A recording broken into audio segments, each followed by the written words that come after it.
Jangan lupa subscribe dan tekan loncengnya.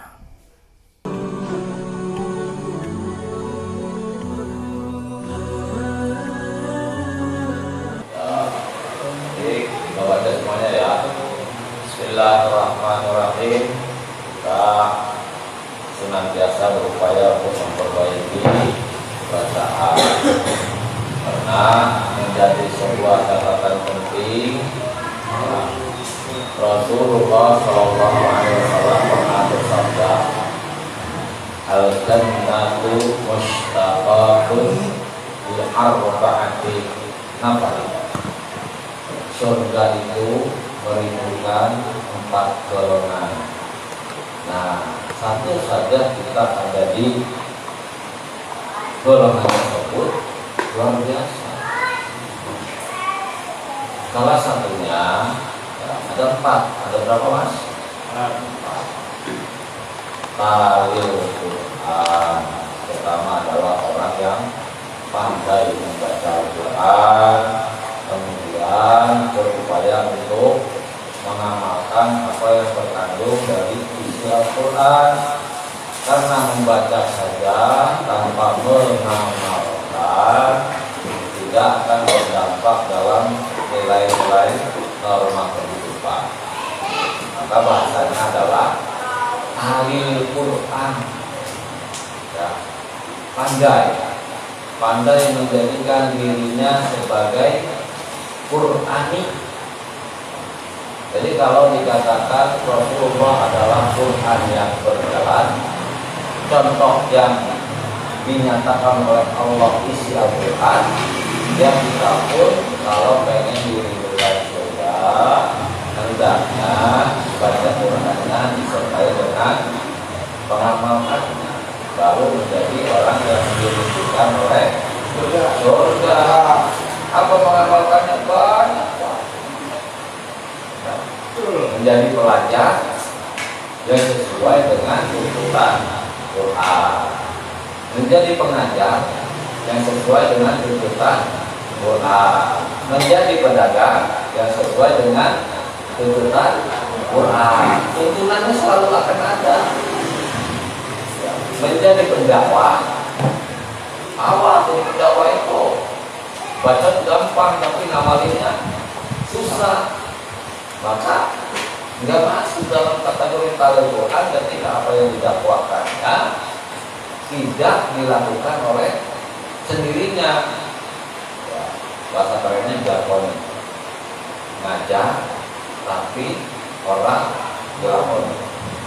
Ini yang menjadi bahaya.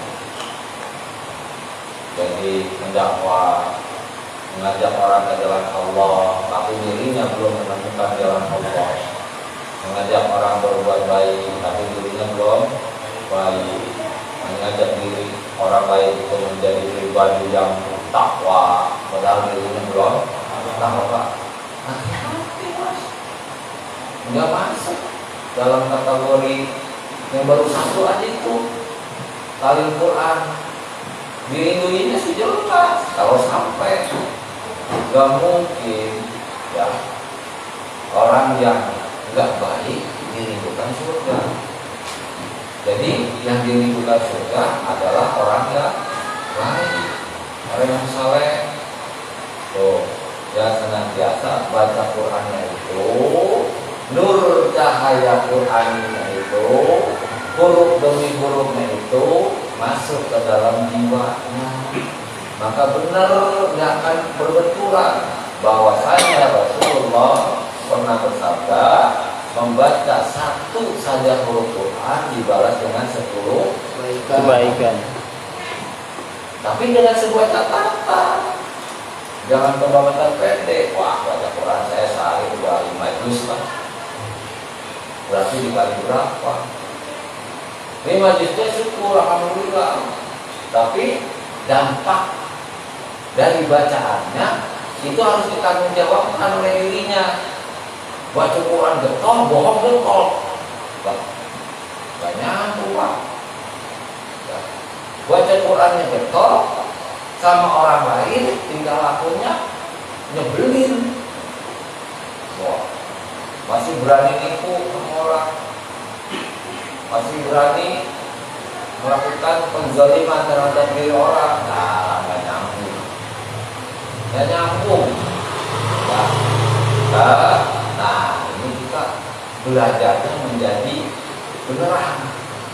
Selain baca dikit-dikit, mulai paham panjang dan pendek, ya, masalah-masalah yang dibenahi, kemudian mengisi apa yang kita baca itu untuk masuk menjadi pribadi diri kita. Banyak orang yang pandai baca Quran, tapi Al-Qurannya tidak menjadikan rahmat baginya. Salah satu contohnya kalau pernah ada, yaitu seseorang yang bernama Muljam. Dia berani membunuh Sayyidina Ali radhiyallahu anhu, yang padahal Sayyidina Ali adalah orang yang sudah mendapatkan hati surga. Berarti bacaannya itu bukan pada titik bisa baca, bukan, tapi kepada menjadikan apa yang telah dibacanya, ya, bacaannya itu merasuk ke dalam jiwa, menyerap bahasanya. Ya, bukan sekedar enak doang gitu negeri. Oh mantap nih suaranya Pak RT. Oh Pak RT benar-benar jadi gori. Ya udah turunin lagi. Dikit lagi jadi nakal. Cek-cekan. Tapi lebih pada menjadi cahaya, Pak. Kenapa? Karena kita harus menjadi sebuah catatan, ya.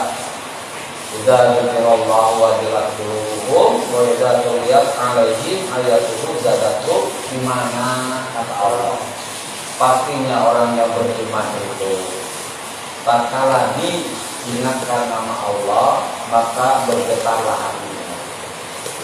Allahu akbar, Allahu akbar.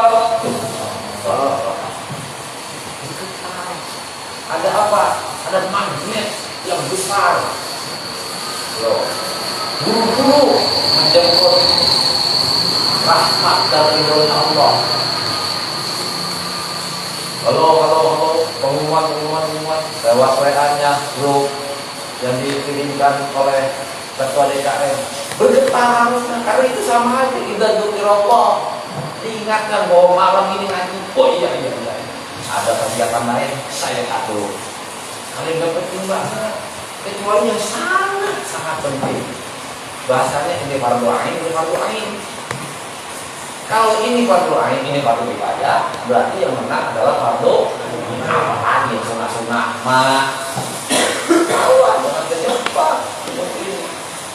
So, bagaimana Anda mau menjadi orang yang benar-benar berhati dalam mencari ilmu jika ilmu itu tidak hirsun? Ingat, ya, berapa syarat mencari ilmu? Nah, mantap Mas, luar biasa. Apa Mas nomor satu? Jangan namanya doang. Cerdas. Dekatun cerdas. Dua. Cinta ilmu, seneng dulu. Betapa orang nggak bisa disebut orang pinter kalau di sekolahnya nggak suka terhadap pelajaran matematika, IPA, fisika. Kok udah gede banget lo mengguru matematika kan? Susah. Bukan gede sama gurunya, emang gurunya belum. Kan gak bakalan jadi orang pinter. Semua berawal dari hitung-hitungan, tambahan, kalian, kurangan. Ya, bagus Mas, terus. Sabar. Ngaji itu harus sabar. Nggak kayak makan cabai, Om. Baru makan langsung. Kalau ngaji kira-kira 1 kali pertemuan langsung bisa. Ya udah sekarang doang ketemu, besok udah nggak pada ngaji. Oh udah bisa ini. Ngaji gampang. Sabar, bertahun-tahun orang ngaji itu. Bahkan seperti halnya besi, ya, besi bahan yang mau dijadikan seperti halnya pedang, pisau, harus diapain dulu? Bakar, ditempa dulu, dibakar. Ya, terus dipotong biar pantas. Masa bentuk pisau nggak ada bentuknya, nggak enak dilihat, atau keris apalagi melingkar-lingkar. Setelah dibakar, dikit-kit, dibagusin, kemudian gerinda, diasah, terus disepuh lagi. Apalagi otak kita yang otak D29. Kita ngaku dulu, ngaku nggak D29. Harus ngaku. Wah enggak lah, saya bukan B29, berapa? B40. Lebih bego. Lebih parah. Emang harus ngaku. Orang yang mengakui bahwa ini bodoh, maka ada harapan untuk menjadi orang pintar. Mas kan lima, pintar kok. Ya udah nggak bakalan nambah pintar. Udah bisa, saya baca Quran, udah nggak bakalan nambah pintar. Oh iya dah saya kasih, emang saya masih bego. Nah, ada harapan, ada pintar. Tuh. Juga pun cerdas. Gak cerdas lah segininya mah. Ya, ukuran cerdas saja. Mantan 5,5 sampai 6. Ada yang 7, ada yang 10, nggak ada. Nggak ada, kotak-kotak 10 nggak ada. Termasuk saya kayak gitu. Tapi nggak apa-apa. Yang penting sabar. Ya, tiga raja, tinggal batu, lalu digembok. Apa itu bahasa Inggris itu? Sedikit demi sedikit batu yang sangat keras ketika terus menerus timpa air dengan kecelakaan ternyata akan membuat batu itu nembur, kayak coet. Allahu Akbar. Dan jangan pernah merasa puas. Udah bisa baca selesai nanti. Enggak, itu ganti kan. Maka kata Rasulullah menggaji itu dari mulai buaya sampai masuk ke liang. Enggak ada komprehnya ngaji. Wah, saya mah ini yang udah apa? Ini udah ketemu semuanya, udah keren. Enggak. Pasti ada ilmu yang belum kita miliki. Pasti. Seorang Imam Ibnu Malik mengkaji kepada Imam Ibnu Mukti.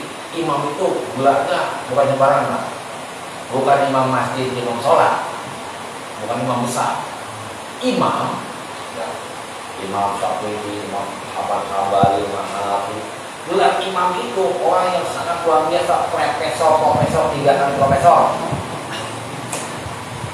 jutaan hadis, Al-Quran yang dari kecil umur 7 tahun udah bisa Syafi'i itu. Gelarnya imam itu seluruh disiplin ilmu udah kemakan.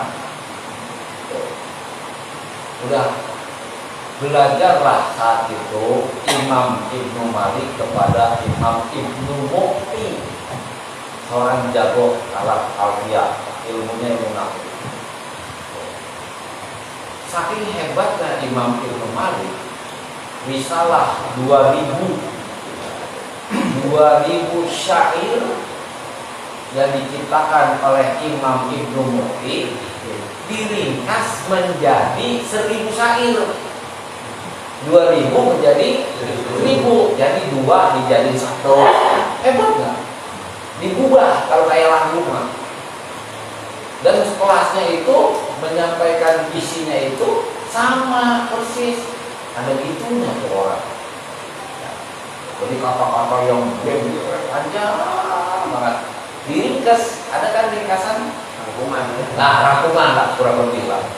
Biasanya ya kalau sekolah itu buatnya menyebut rangkumannya cuma sedikit. Seperti itu. Habis beres kalau kata orang main dulu mate udah habis ilmunya. Filmnya. Loh, apakah ilmunya Imam Ibnu Mukti itu habis? Enggak. Munajat kepada Allah Subhanahu wa taala. Ya Allah, ilmu yang aku miliki ternyata sudah pula dimiliki oleh muridku. Inilah seorang guru derajatnya tidak akan berada di bawah seorang murid, nggak ada di bawah kepala, di bawah pundak. Tetap aja selamanya pundak itu berada di bawah kepala. Mengajar diberikan oleh Allah salah satu disiplin ilmu namanya ilmu arun. Ada lagi ilmu arun selain ilmu yang lainnya, luar biasa. Berarti kalau orang tadi itu sabar, Allah dengan sangat mudahnya ngasih. Ini diuji aja. Punya murid bener minta ampun, emang biasa dia mengajar. Pak RT ini betul bisa ngadepin murid misalkan. Ini misalkan Pak RT. Iya. Coba dikasih uang itu dengan lupa lagi. Nah, itu memang Allah sengajakan supaya mendidik seorang pengajar itu menjadi orang yang sabar. Mana pada bisa orang pengajar juga mendidik oleh Allah. Sesungguhnya belajar dan mengajar itu sama-sama sedang dididik oleh Allah. Paham? Saya lagi dididik, Anda semua pun sedang dididik. Apa artinya Anda semua kalau di sini nggak ngajarin? Atau apa juga artinya saya bercebla di sini sih dari ngaji, dari dewek. Lah, mau dakwahin mereka. Nah, itu ketersambungan. Ya, Masya Allah. Allah termasuknya. Kemudian apa lagi? Irsum. Ada bekalnya, nggak bisa dipungkiri itu. Bekal tuh, ya pakaian yang harus dipakai termasuk bekal. Contoh harus menjadi hitungan bekal. Atau mungkin ada yang kelebihan rezeki, silakan dipakai, itu pun menjadi bekal dan menjadi daya tarik supaya ilmunya itu lebih cepat ditransfer oleh Allah. Jangan salah. Dan itu membuat si pelaku muta'alim namanya, orang yang belajarnya itu jangan pernah ada kata ngaji dari dulu apa ya. Nah, kalaupun Anda memberikan itu bukan dalam rangka membayar, nggak ada wajib, nggak ada transaksi dalam ilmu. Tidak ada transaksi dalam ilmu. Dan terus bagaimana kalau ada iuran infak dari kalian efek? Masya Allah, jika kita mengerti dengan apa yang telah disampaikan oleh baginda Sayyidina Ali karramallahu wajhahu, beliau berkata, "Ana abdu man 'allamani walau harfan." Saya ini hamba sahayanya orang yang ngajarin saya walaupun satu ayat, huruf saja, satu huruf satu ayat. RT ngajarin ente tahu don. Wah, 10 domba tuh. Kalau hitung-hitungan seharga dengan hamba sahaya. RT bisa lagi ngajarin ente apa puasa. Huruf ain. Wah. Itu kalau mau nilainya itu tidak bisa dibandingkan. Ada pun berbuat kebaikan itu untuk melancarkan, karena transfer ilmu itu bukan seperti apa ya, harus ada keridhaan dari keduanya, berkah dan karomah. Yang ngaji makanya tujuannya sama, ilahi anta maksud yang ngajarin dia harus sama, nggak boleh gudeg, nggak boleh dikasih. Wah, resepnya ini resep ini kenapa? Buat pintar baik lagi, nggak bisa. Tetap harus bisa mengatakan, karena proses pentransferan itu tidak boleh terganjal dengan hati yang kotor. Lama gitu kalau hatinya kotor, nggak manfaat hidupnya, mabuk, mandek gitu. Kalau kayak keran air mandi mampet. Nah, itu harus dipahami ya. Berapa itu tadi berarti berempat. Limonnya apa mas? Ah, iya pasti itu. Nggak boleh kalau main sembarangan, walaupun ada pulpen yang wih bisa baca, wih bisa baca, tetap aja kudu diguruin. Sekarang zamannya udah serba canggih ya, searching Google apa udah ada. Iya, kalau yang nyampein itu bener-bener bener. Lah kalau asal-asalan dia yang penting cuma dapat gelar jadi YouTuber, ya bahaya. Tetap guru harus ada gurunya, itu artinya berhadapan. Ya. Boleh sekedar pengetahuan, ngapalin doa kunut, yang gak mesti di depan guru, ngapalin dia dewe. Kayak RT sampai sekarang nih, alhamdulillah udah sampai apain. Lagi baru 3. Iya udah sampai apain gitu ya. Kalau 4 udah. Udah 4. Alhamdulillah, yang penting usaha, upaya. Daripada tidak sama sekali. Masya Allah. Atau yang lagi belajar apa itu doa subuh sahwi kali. Lah ini dewe kita kan nggak mesti ngapain lagi, belajar lagi, ngapain lagi. Atau yang begini berhadapan ini. Nah, tuh harus ada pembimbingnya, gurunya. Barang siapa orang yang belajar tanpa guru, maka gurunya adalah harus mas hati-hati. Jangan merasa wah saya mau dapat butuh guru, maka gurunya setan. Nah untuk bilang ini kayu. Tak, apa satu lagi?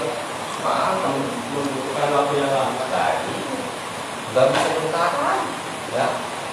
Maka butuh waktu yang lama itu perlu dengan kesabaran. Bukan hasilnya ngaji itu. Catat, ngaji itu bukan hasil. Bukan dari dulu ngaji main cuma nuncrok, udah. Ketika anda nuncrok di sini dengan niat lillahi ta'ala, jomplang tak jalan setiap jalanannya itu diukur malaikat. Setiap pijakan dari kaki langkahnya itu maka tanah bumi ini mendoakan. Mas, bener mas. Barang siapa orang yang udah paling enak kan jadi mutalim. Mas di ceritanya datang dari rumah ke sini, mati di jalanan. Dengan ngaji. Usul kopi mas. Dan ngaji udah ya. Iya. Udah, satu nggak nyampe. Udah tahu kan? Innalillahi atau meninggal. Mau nggak? Mau kan? Mau mas. Ini deket kok apa ya? Putaran ban motornya. Wow, lidi. Setiap yang dipijak itu doain tanah nih, orang semua jadi saksi kok. Tuh. Jadi saksi semua. Hidup Allah maghfirlahu warhamhu kata tanah. Ya siapa dia punya itu pulang. Mereka dulu tadi dibukanya dengan Fatihah, ada sholawat, dulu di malaikat. Kalau kita buka, baru malaikat pergi. Lapor kepada Allah, dari mana kan? Dari mana, dari musola bisa ya Allah. Ngapain kan? Ngaji. Sana lagi merhatiin deh. Karena siapa yang hadir? Ada anak, ada si jomplang, ada si Eki, ada Pak Rete. Banyak. Terus ngapain dia pada ngaji ya Allah? Apa yang mereka minta? Dan mereka mintanya selamat dunia akhirat. Catat biar selamat dunia akhirat. Amin. Ngaji, masya Allah, luar biasa. Dia pandai menjadi orang yang membaca Al-Quran serta mengamalkannya. Baru satu mas tuh yang di surga, 3 lagi belum. Ya. Kita lagi sohim Ramadan. Ketika bulan Ramadan dia berpuasa. Tuh, tange dengan tange. Tapi tange juga harus disiapin. Jangan sampai bulan puasa yang kemarin bolong, puasa besok kepen bolong lagi bah. Oh lagi. Ini puasa bolong. Bangun dan orang yang berkeinginan untuk memberi makan kepada orang yang lapar. Ini habis ngaji lapar nih. Jadi lapar nggak Tip? Siap-siap Tip. Makan itu galak baik. Loh, kan pengen diri di surga? Pengen? Modal bos. Iya. Ini Mas Agung bermodal no. Kemarin. Bagus kok. Baik. Kalau ada, jangan takut gua nggak punya modal, gua ngaji dah. Ya, calon neraka mau kaya dah. Jangan mau ya jadi calon neraka ya. Jadi ada pun dihimbau itu oleh ketua DKM itu dalam rangka berlomba-lomba kebaikan. Kalaupun Anda tidak ada, ya karena memang kejujuran benar-benar nggak ada, jangan minder. Saya katakan tetap harus muncul ngaji dan titik. Nah, gitu. Oh, luar biasa. Baik ya, nanti habis kita makan bahala, nanti tawa akan ada pelajaran mental. Karena memang sebuah kebaikan, ya. Barangkali siapapun Anda menjadi pemimpin di tempatnya masing-masing. Mungkin masih ono nanti wallahu a'lam apakah berdiam tetap di sini atau pulang kampung, tapi dimanapun Anda ketika siap menjadi tokoh, ya paling tidak Anda mampu berbicara di depan orang lain. Itu yang luar biasa. Nah itu harus dilatih mental. Kemudian mudah-mudahan bacaan kita yang benarnya satu huruf benar dibangun. Adapun yang salahnya sesuai dengan doa kita, ya doa kita kalau habis baca Quran itu kita baca doa. Allahumma rahamna bil Quran wa ja'al lana imaman.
Itu fungsinya kita baca doa itu. Allahumma dzakirna minhu ma dari Quran itu apa yang kami salah. Wa 'allimna dan memberi pengetahuan kepada kami ya Allah. Minhu ma jahilna. Oh, gendengan ini ikut. Oh, gendengan ini kurang gitu kan. Jadi diingetin sama Allah. Gitu. Nah, baca Quran dengan sungguh-sungguh. Ya. Tidak mampu satu hari di rumah, barangkali bisa beberapa hari. Beberapa hari kalau lagi repot banget, aku sain. Ini repotnya luar biasa. Maka ya barangkali satu ayat dan baca Quran jika Anda paham tidak harus memegang Quran. Benar? Benar nggak? Baca Quran tidak harus memegang Quran. Paham nggak ini? Paham. Kenapa alasannya? Nah, bilang paham mau gak tahu alasannya. Karena ini bid'ah. Dulu para sahabat itu tidak membaca Quran lewat mushaf, tapi memang di ingat gitu. Jadi paham sekarang. Nah, nih, aduh, tapi belum apa, ambil tidak sempat mengenal Quran. Atau baca bentar, sudah baca Quran. Bahwa Allah koyum rata tubuh sehingga orang demi menjaga istiqomah. Paham? Ya, ampun dia. Nah, iya. Lupa. Itu nyampe mana ya ini? Gitu, Pak. Ilmu ilmu. Baik. Wallahu a'lam bishawab. Wassalamualaikum warahmatullahi wabarakatuh.